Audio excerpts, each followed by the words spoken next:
आकर्षण का जो प्रभाव होता है वो हमारी पृथ्वी से लगभग 2.5 गुना ज्यादा होता है। अब उसी फोर्स से अभी ये अतिचारी अवस्था पर चल रहे हैं और उसी फोर्स से ये प्रवेश करेंगे ठीक वृषभ राशि के तीसरे भाव पर। इस समय पर देवगुरु बृहस्पति यहाँ पर लगभग 48 दिनों तक रहेंगे और उसके बाद पुनः फिर से वक्री होकर के एक घर पीछे आपके धन के घर पर जाएंगे और पुनः मार्गी होकर के ये फिर एक घर आगे अर्थात तीसरे घर पर पुनः इनकी संरचना देखी जा सकती है। इस जो प्रेडिक्शन है इसको हमने 3 भागों में विभक्त किया है। पहला डेट जहां पर ये मौजूद रहेंगे, दूसरा वक्री होकर के कहां जाएंगे और क्या रिजल्ट देंगे, और तीसरा जो डेट होगा उसके अनुसार क्या ये रिजल्ट प्रदान करने जा रहे हैं।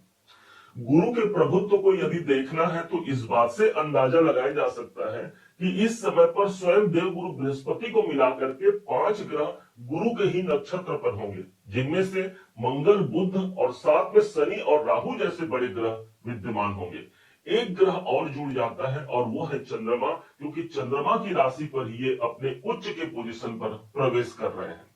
अब समझिएगा कि इसका प्रेडिक्शन क्या निकल के आएगा, क्योंकि ये भी कहा जाता है कि दीपक तले अंधेरा कहा जाता है देवगुरु बृहस्पति को। तो कहां पर वो अंधेरा भी करेंगे और किन भावों को वो उजागर करेंगे, इस बात की सार्थकता को सिद्ध करने के लिए हम प्रवेश करते हैं इस चार्ट में। ध्यान दीजिएगा, ठीक वृषभ राशि के तीसरे भाव पर देवगुरु बृहस्पति का प्रवेश होगा। अब ये तीसरे घर पर तो प्रवेश कर रहे हैं, इनकी सबसे बड़ी खासियत हो गई इनकी दृष्टियों में, और इनकी जो दृष्टि पड़ेगी 1 2 3 4 5, इनकी 5वीं दृष्टि पड़ती है सीधे सप्तम भाव पर। विवाह के लिए गुरु को एक प्रभावी ग्रह माना जाता है और इस हिसाब से जिनके विवाह संबंधी कार्यों में कोई बाधाएं आ रही हैं या विवाह के अवसरों को तलाश रहे हैं, निश्चय जानिए विवाह के अवसर निकलकर सामने आते हैं।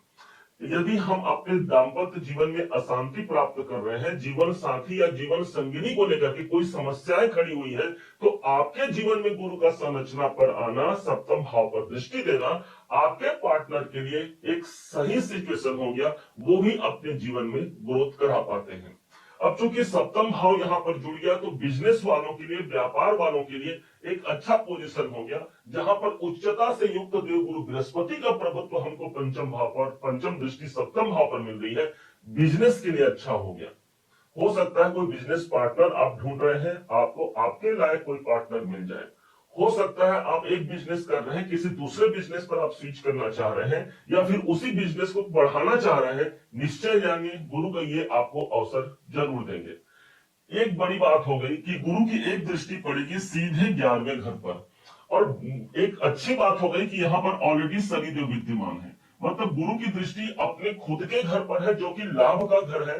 शनि यहाँ विद्यमान है। यदि किसी कारण से हम अपने लाभ से चूक जा रहे हैं, क्योंकि शनि विलंब के कारक है ना, तो हम लाभ तक पहुंच रहे हैं लेकिन पहुंच करके भी वापसी आ रही है, तो यहाँ पर गुरु की दृष्टि का पड़ना उस लाभ तक हमको पहुंचा जाएगा जिस लाभ की कामना हम अपने अंदर रखे हुए हैं। वास्तव में कहा जाए तो कोई बड़ी इच्छाएं पूरी होने जा रही हैं गुरु की अपनी दृष्टि से। ये हो जो आपने प्रेडिक्शन सुना है, ये 18 अक्टूबर 2025 से लेकर के 5 दिसंबर सन 2025 तक का ये प्रेडिक्शन आपने सुना। अब दूसरा डेट यहीं से प्रारंभ होता है और वो होगा 5 दिसंबर सन 2025 से लेकर के 2 जून सन 2026 तक। अब ये अगला डेट होगा। इस समय पर होगा क्या, देवगुरु बृहस्पति वक्री अवस्था पर आकर के पुनः फिर से ये दूसरे भाव पर प्रवेश कर जाएंगे। आप ऐसा जानिए कि आप कोई घर बनवा रहे हैं और उस घर का कॉन्ट्रैक्ट आपने किसी कुशल कारीगर को दिया है, उन्होंने घर का निर्माण भली भांति कर लिया और वो आगे चले गए क्योंकि उन्हें दूसरा काम भी करना था। फिर अचानक से उस कारीगर को याद आता है कि भाई मैं तो कुछ काम करना भूल गया, कुछ मुझसे चूक हो गई, कुछ कमी रह गई, और पुनः वो उस घर पर वापस जाते हैं। ठीक ऐसे ही परिस्थिति रहेगी जहां पर गुरुदेव ठीक हमको मिलेंगे हमारे दूसरे भाव पर, जिसके कारण से धन से जुड़े हुए कोई मामले हैं जो रुके हुए हैं, या धन कहीं से प्राप्ति होना है वो रुके हुए हैं, हमारे मेहनत के अनुरूप धन नहीं आ रहा है, तो इन सब बातों को पूर्णता की ओर ले जाते हुए हमारे आर्थिक हालात के लिए एक सबसे सुंदर समय हो गया, क्योंकि देवगुरु बृहस्पति ऑलरेडी दूसरे भाव पर काम कर चुके हैं। अब पुनः फिर से जब दूसरे भाव पर जाएंगे, आर्थिक परिस्थिति यहाँ पर मजबूत होती है। कोई कुटुंब, कोई परिवार से जुड़ा हुआ कोई आंतरिक काम है, वो कार्य भी मजबूती से आगे बढ़ेगा। अब यहाँ पर गुरु के पास जो दृष्टि है वो बदल जाएगी, क्योंकि यहाँ से सप्तम भाव पर दृष्टि थी, अब यहाँ से आ गए, ये सीधे इनकी दृष्टि पड़ेगी छठे भाव पर, और छठा भाव है आपके जॉब का, आपके नौकरी का। तो इसलिए नौकरी के लिए कोई अच्छा बेहतर समय की तो हम प्राप्ति करना चाह रहे हैं, तो यही गोचर हमको निकाल करके देता है। छठा भाव हमारे रोग ऋण शत्रुओं का होता है। गुरु जैसे ग्रह की दृष्टि आ गई, गुरु की दृष्टि जहां पर पड़ती है, जिस घर पर उनका प्रभाव होता है, वो स्थान ही अपने आप में एक ईश्वर के आशीर्वाद से जुड़ जाता है। अर्थात ईश्वर का आशीर्वाद कहाँ आ गया, कोई रोग चल रहे हैं, कोई ऋण है, कोई कर्जा है, कोई शत्रु अधिक बने हुए हैं, तो उन सब से मुक्त कराने के लिए गुरु का आशीर्वाद हमको छठे भाव पर मिल रहा है। यदि कोई कोर्ट केस संबंधी काम भी चल रहे हैं, तो बहुत ज्यादा उम्मीद है कि आप इस समय पर 5 दिसंबर से 2 जून तक वो कोर्ट के संबंधी कार्य भी हमारे सुलझ जाए। अब इसके पास नवी दृष्टि भी आएगी, और वो आएगी सीधे दसम भाव पर, मतलब कैरियर पर भी एक अच्छी प्रभाव आ गई गुरु की दृष्टि का आना। और ऊपर से जब कैरियर के भाव पर दृष्टि आ रही है, तो शनि पर ऑलरेडी जब ये घर आगे रहेंगे तो शनि पर तो दृष्टि पड़ ही रही है, तो कर्म क्षेत्र पर बड़ी सफलता का अवसर हो सकता है। आप कोई काम कर रहे हैं, उस काम पर कोई प्रमोशन या पदोन्नति का कोई अवसर प्राप्ति का एक अच्छा सुंदर संकेत है, गुरु का वक्री अवस्था पर आकर के अपने दसम भाव पर दृष्टि प्रदान करना। अब आइए तीसरे डेट पर चलते हैं। तीसरा डेट वो डेट है जहां पर 2 जून से लेकर के 2 जून 2026 से लेकर के 31 अक्टूबर सन 2026 तक का प्रेडिक्शन अभी आप सुनने वाले हैं। इस समय पर गुरुदेव पुनः फिर से घर आगे आ गए, वो क्योंकि वक्री अवस्था के कारण पीछे चले गए थे। तीसरे घर पर पुनः फिर से इनका प्रभाव हो गया, जो सप्तम भाव आपका बिजनेस हो गया, बिजनेस के लिए एक अच्छा प्रभाव और ज्यादा मजबूती से देखने को मिलेगा।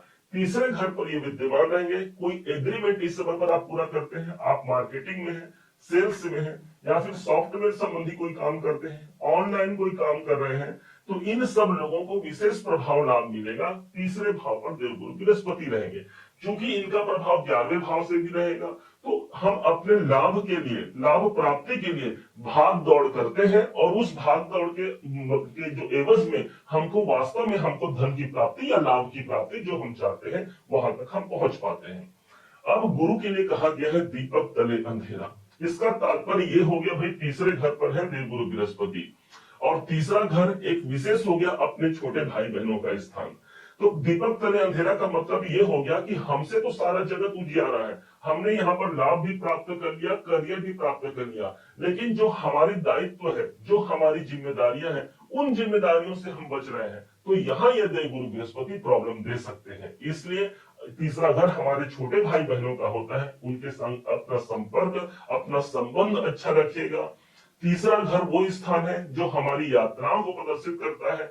गुरु स्वयं आध्यात्मिक ग्रह है, कोई एक तीर्थ स्थान पर जाकर के इस गुरु तत्व को मजबूत करते हुए इसके संपूर्ण लाभ को जरूर लीजिएगा। उम्मीद है आप सबने इसे समझा, आप सबने इसे जाना है। यदि आपने इसे समझा है, जाना है, और मेरे समझाने का प्रयास यदि आपको सार्थक लगा हो, मेरे समझाने का तरीका यदि आपको सार्थक लगा हो, तो हर बार की भांति इस बार भी अपना प्यार भरा लाइक और कमेंट करना कभी मत भूलिएगा।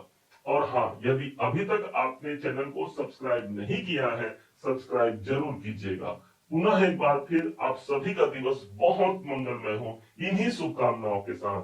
जय श्री राम।